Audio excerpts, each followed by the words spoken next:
थोड़ा सा पीछे हो लो तो गुरुद्वारा भी आ जाता ताकि पीछे से थोड़ा सा पीछे हो लो नवीन, गुरुद्वारा भी आ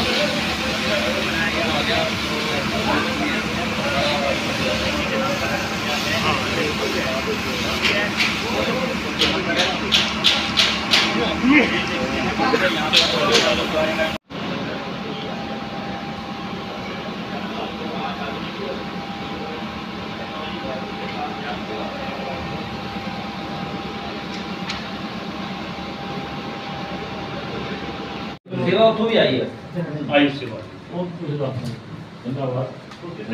लंगर बनेगा नहीं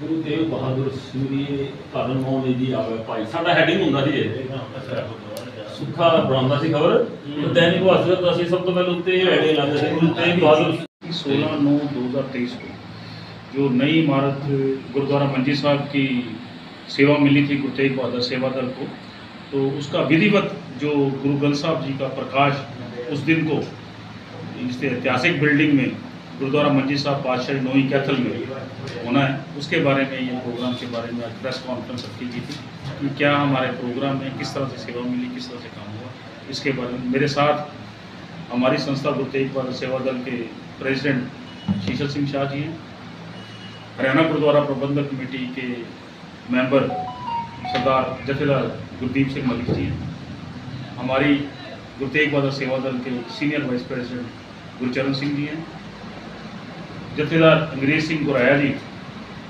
member Haryana Sikh Gurdwara management committee हैं, जनरल सेक्रेटरी हमारे सरदार सुखविंदर सिंह भाटिया जी हैं और चेयरमैन हमारे अभी तक बाहर हैं सरदार जिंदर सिंह भाटी हैं।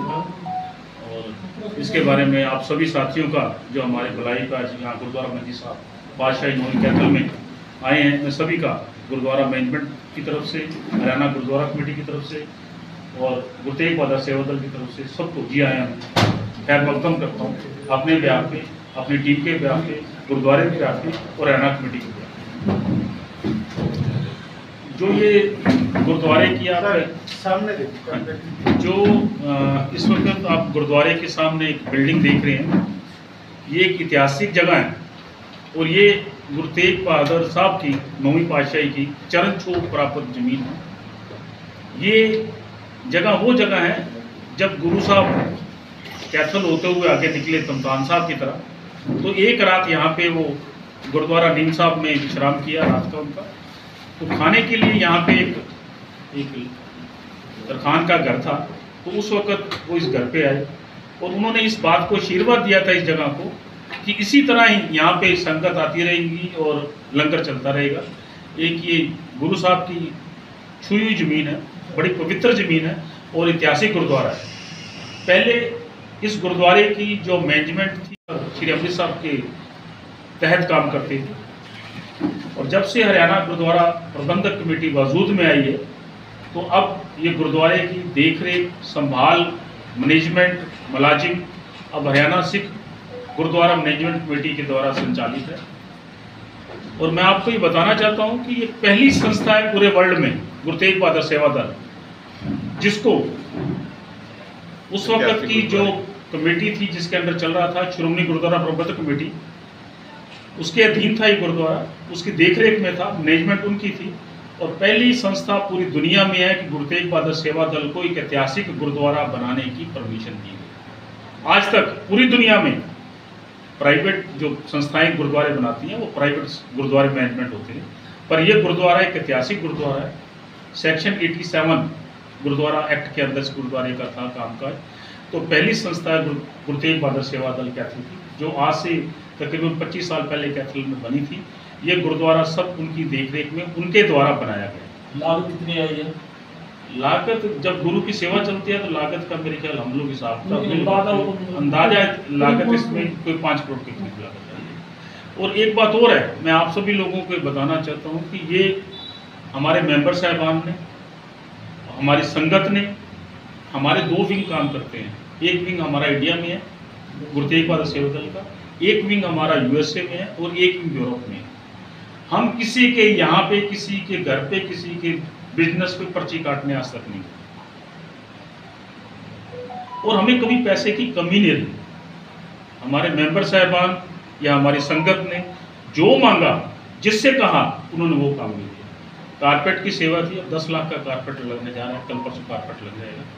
हम लोगों ने गुरुद्वारे में बैठ के ये सलाह की कि कारपेट लगाना है, क्या करना है। 2 संगत गुरुद्वारे में खड़े होकर कह दिया कि ये सेवा हमें दी।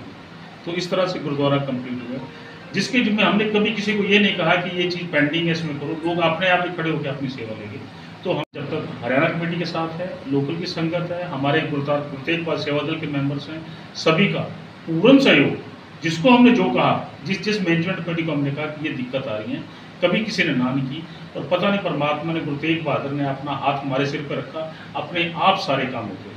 मेरे ख्याल इस इलाके का सबसे बड़ा लंगर हाल इस गुरुद्वारा मंजी साहब में अप्रॉक्सीमेटली 1500 तो लेके 2000 बंदा एक टाइम अंदर लंगर कर सकता है। लंगर हाल के अंदर जो किचन है साढ़े, वो लेटेस्ट इंटरनेशनल लेवल में किचन है। अंदर पूरा एग्जॉस्ट अंदर जो पोल्यूशन का जो काम है, दूजी चीज़ें काम है, जो चिमनीज बननिया ने, वो सारिया लेटेस्ट लेवल की चिमनीज ने, जिंदे नाल कोई तंग ना हो। हाइजैनिक, एवरीथिंग इज रेडी। कारपेट आ रहा है, उसी बिल्डिंग तो अंदर लैके चलने हैं, तो बिल्डिंग तो हम दिखावांगे। इटालियन मार्बल हम लोगों ने बाहर से मंगवाया, कारीगर भी बाहर से आए हैं। और हमने एक एक चीज़ का, अगर परमात्मा ने अच्छे दिए हैं, तो हमने उससे बेहतर चीज़ बनाने की कोशिश की। नीचे जहाँ कारपेट लगना, उसके नीचे भी हमने इटालियन मार्बल लगाया। ये सेवा सानू मिली सी जी 20/3/2021 ਨੂੰ ਬੀਬੀ ਜਗੀਰ ਕੌਰ उस वक्त ਸ਼੍ਰੋਮਣੀ ਗੁਰਦੁਆਰਾ ਪ੍ਰਬੰਧਕ ਕਮੇਟੀ ਦੇ ਪ੍ਰੈਜ਼ੀਡੈਂਟ ਸਨ। ਉਹਨਾਂ ਨੇ ਨੀਂਹ ਪੱਥਰ ਗੁਰਦੁਆਰਾ ਮੰਜੀ ਸਾਹਿਬ ਦਾ ਰੱਖਿਆ ਸੀ। ਅੱਜ 16/9/2023 ਨੂੰ ਗੁਰੂ ਗ੍ਰੰਥ ਸਾਹਿਬ ਦਾ ਪ੍ਰਕਾਸ਼ ਨਵੇਂ ਭਵਨ ਵਿੱਚ ਹੋਣਾ ਹੈ। ਅਪਰੋਕਸੀਮੇਟਲੀ 2.5 ਈਅਰ, 2.5 ਸਾਲਾਂ ਦੇ ਅੰਦਰ ਅਸੀਂ ਇਹ ਗੁਰਦੁਆਰਾ ਪੂਰਾ ਮੁਕੰਮਲ ਕਰਕੇ ਹਰਿਆਣਾ ਸਿੱਖ ਪ੍ਰਬੰਧਕ ਕਮੇਟੀ ਦੇ ਜਿਹੜੇ ਅਹੁਦੇਦਾਰ ਨੇ, ਜਿਹੜੀ ਕਮੇਟੀ ਹੈ, ਮੈਨੇਜਮੈਂਟ ਨੇ, ਮੈਂਬਰ ਸਾਹਿਬਾਨ ਸਾਡੇ ਨਾਲ 3 ਬੈਠੇ ਨੇ, ਇਹ ਸਾਰਾ ਇਹਨਾਂ ਦੇ ਸਪੁਰਦ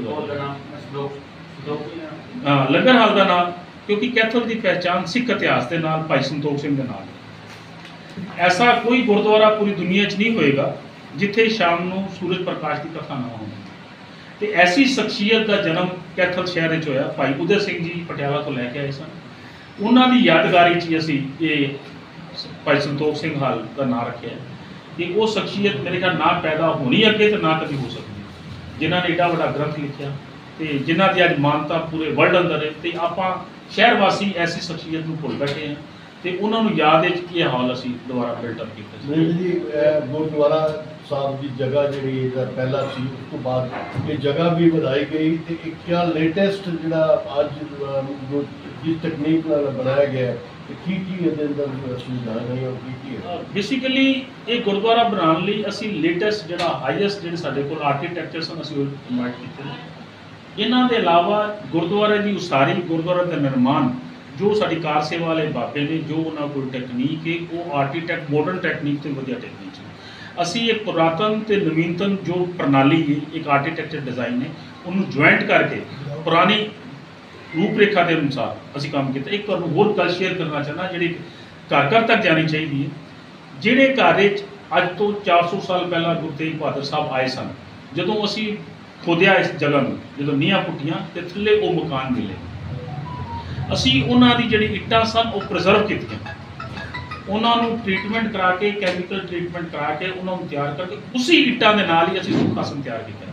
ਤੁਹਾਨੂੰ ਦਿਖਾਵਾਂਗੇ ਅਸੀਂ, ਉਹਨਾਂ ਦੇ ਕਾਰੀਗਰ ਅਸੀਂ ਸਪੈਸ਼ਲ ਬੁਲਾ ਕੇ ਇੱਕ ਦੀਵਾਰ ਉਹ ਪੁਰਾਣੀ ਚੀਜ਼ਾਂ ਨਾਲ ਹੀ, ਉਹ ਪੁਰਾਣੀ ਜੋ ਸੁੱਖ ਆਸਣ ਤਿਆਰ ਕੀਤਾ ਤੇ ਅਸੀਂ ਉਸ ਚੀਜ਼ ਪ੍ਰੀਜ਼ਰਵ ਕਰਨਾ ਚਾਹੁੰਦੇ ਹਾਂ। ਜਿਹੜੀ ਕੌਮ अपना पुरातन इतिहास, पुरानी चीज़ा भुलदियां ने, वो कौम की जिंदगी ज़्यादा लंबी नहीं रहती। अप्रॉक्सीमेटली जो सानू बाबा साहब सिंह ने दस्सिया कि तकरीबन 400 साल पुराना गुरु तेग बहादुर जी इत्थे आए सन। उस वेले का मकान जो तुसीं पुट्टिया थल्लों दी, वो नीआं सेम एज इट इज निकलियां, वही चीज़ां असीं अंदर यूज़ कीतियां।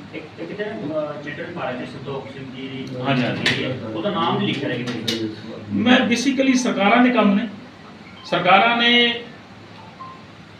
ਵੱਡੇ ਜਿਹੜੇ ਸਾਡੇ ਯੋਧਾ ਰਹੇ ਨੇ, ਵੱਡੇ ਜਿਹੜੇ ਸਾਡੇ ਸ਼ੁਭ ਚਿੰਤਕ ਰਹੇ ਨੇ, ਸਾਧੂ ਸੰਤ ਰਹੇ ਨੇ, ਇਹਨਾਂ ਦੀ ਮੂਰਤੀਆਂ ਚੌਂਕਾਂ ਤੇ ਦੂਜੀ ਜਗ੍ਹਾ ਨਹੀਂ ਲੱਗਣੀ ਚਾਹੀਦੀ। ਇਹਨਾਂ ਦਾ ਰੱਖ ਰਖਾਵ ਪ੍ਰੋਪਰ ਨਹੀਂ ਹੋ ਸਕਦਾ ਜਦ ਤੱਕ ਉਹਨਾਂ ਨੂੰ ਇੱਕ ਪ੍ਰੋਪਰ ਪ੍ਰੋਟੈਕਸ਼ਨ ਨਾ ਮਿਲ ਜੇ।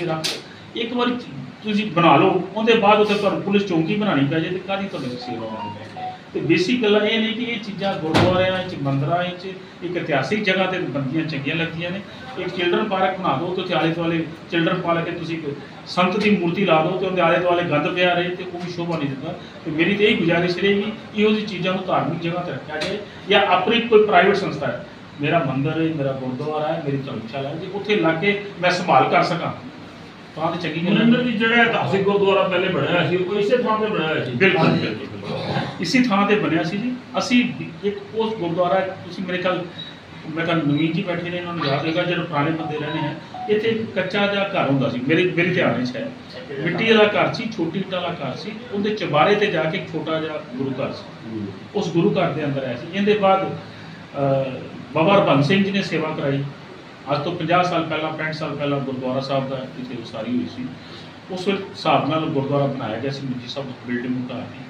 ਉਹਦੇ ਅੰਦਰ ਇਹਦੇ ਅੰਦਰ ਕੁਝ ਤਰੇੜਾਂ ਆ ਗਈਆਂ, ਛੱਤਾਂ ਕਮਜ਼ੋਰ ਹੋ ਗਈਆਂ, ਛੱਤਾਂ ਦੇ ਪਿੱਪਲ ਹੋ ਗਏ, ਦੀਵਾਰ ਡਿੱਗਣੀ ਸ਼ੁਰੂ ਹੋ ਗਈ, ਤੇ ਅਲਟੀਮੇਟਲੀ ਗੁਰੂ ਤੇਗ ਬਹਾਦਰ ਸੇਵਾ ਦਲ ਗੁਰਦੁਆਰਾ ਮੰਜੀ ਸਾਹਿਬ ਨਾਲ ਜੁੜਿਆ ਰਿਹਾ। ਉਹਨਾਂ ਨੇ ਇਸ ਦੇਖਿਆ ਮੈਂਬਰ ਸਾਹਿਬਾਨ ਨੇ ਕਿ ਜੇ ਗੁਰਦੁਆਰਾ ਢਹਿੰਦਾ ਪਿਆ ਤੇ ਅਸੀਂ ਆਪਣੇ ਚੰਗੇ ਘਰਾਂ 'ਚ ਰਹੀਏ ਤੇ ਗੁਰੂ ਘਰ ਚੰਗਾ ਨਾ ਹੋਵੇ, ਤੇ ਇਹ ਸਾਡੇ ਵਾਸਤੇ ਸ਼ਰਮ ਦੀ ਗੱਲ ਹੈ। ਉਸ ਚੀਜ਼ ਨੂੰ ਲੈ ਕੇ ਅਸੀਂ ਉਸ ਵੇਲੇ SGPC ਨੂੰ ਅਪਰੋਚ ਕੀਤਾ, SGPC ਨੂੰ ਦੱਸਿਆ ਕਿ ਅਸੀਂ ਸੇਵਾ ਕਰਨਾ ਚਾਹੁੰਦੇ ਹਾਂ, ਤੇ ਕੋਈ ਗੋਲਕ ਦਾ ਪੈਸਾ ਨਹੀਂ, ਕੋਈ ਗੁਰੂ ਘਰ ਦਾ ਪੈਸਾ ਨਹੀਂ, ਕਿਸੇ ਕੋਲ ਪਰਚੀ ਨਹੀਂ ਕੱਟਣ ਜਾਵਾਂਗੇ, ਕਿਸੇ ਦੇ ਘਰ ਮੰਗਣ ਜਾਵਾਂਗੇ, ਜਿੰਨੀ ਸੇਵਾ ਹੋ ਸਕੇ ਅਸੀਂ ਕਰਾਂਗੇ। ਤੇ ਇਸ ਦੇਖ ਕੇ ਉਸ ਵੇਲੇ SGPC ਨੇ ਇਹ ਬੜਾ ਇਤਿਹਾਸਿਕ ਕਦਮ ਸਮਝਿਆ ਆਪਣੇ ਆਪ ਨੂੰ, ਤੇ ਸਾਨੂੰ ਬੜੇ ਖੁੱਲ੍ਹੇ ਦਿਲ ਦੇ ਨਾਲ